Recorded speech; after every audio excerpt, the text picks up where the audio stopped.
बिस्मिल्लाहिर्रहमानिर्रहीम। नूरानी कायदा की तख्ती नंबर 2 है मुरक्कबात। मुरक्कबात यानी इकट्ठे हुरूफ जो लिखे जाते हैं वो इकट्ठे ही पढ़े जाते हैं, मिला मिला के जो हुरूफ पढ़े जाते हैं। अब मश्क शुरू करते हैं। इस तख्ती के मैंने अहम अल्फाज जो थे कुछ वो लिखे हैं, मुकम्मल तख्ती नहीं लिखी है। शुरू करते हैं मश्क।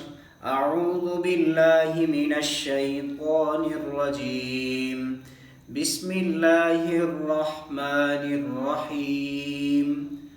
अलिफ लाम अलिफ। अब बाज़ बच्चे होते हैं वो इसको लाम अलिफ और बा अलिफ, इन हरूफ को जो ये मुकम्मल तख्ती है मुरक्कबात की, इसमें हरूफ को इतना अजीब तरीके से पढ़ते हैं। मसलन पढ़ते हैं लाम अलिफ बा काफ ता। इस तरह नहीं, जिस तरह पहली तख्ती में हरूफ को वाज़े वाज़े करके पहली तख्ती में मुफरदात में पढ़ा है, इसी तरह मुरक्कबात में हरूफ को खूब वाज़े करके पढ़ना होगा। लाम अलिफ बा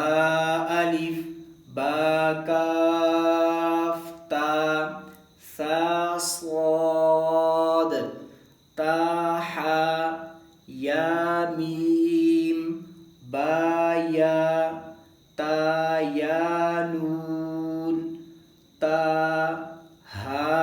अब ता और हा में ये बात समझने की है कि ये ता और ये हा ये एक जैसे लिखे जाते हैं, इनमें फ़र्क सिर्फ नुक्तों का होता है और ये खूब समझाना होता है बच्चों को। ता हा आइन जीम। अब इसी तरह के मुकम्मल अल्फाज होते हैं मुरक्कबात में, लेकिन आखिर में ये जो अहम बात है, ये जो हरूफ है कुछ हमज़ा, ये भी हमज़ा और ये भी, इनको थोड़ा मुख्तलिफ पढ़ा जाता है। ये हमज़ा है और इसके साथ ये हमज़ा है, लेकिन ये अलिफ की शक्ल में हमज़ा है। इसी तरह ये भी हमज़ा है, वाव की शक्ल में है, और ये भी हमज़ा है, या की शक्ल में है। इनको ऐसे पढ़ते हैं, हमज़ा बशक्ली अलिफ, हमज़ा बशक्ली वाव, हमज़ा बशक्ली या।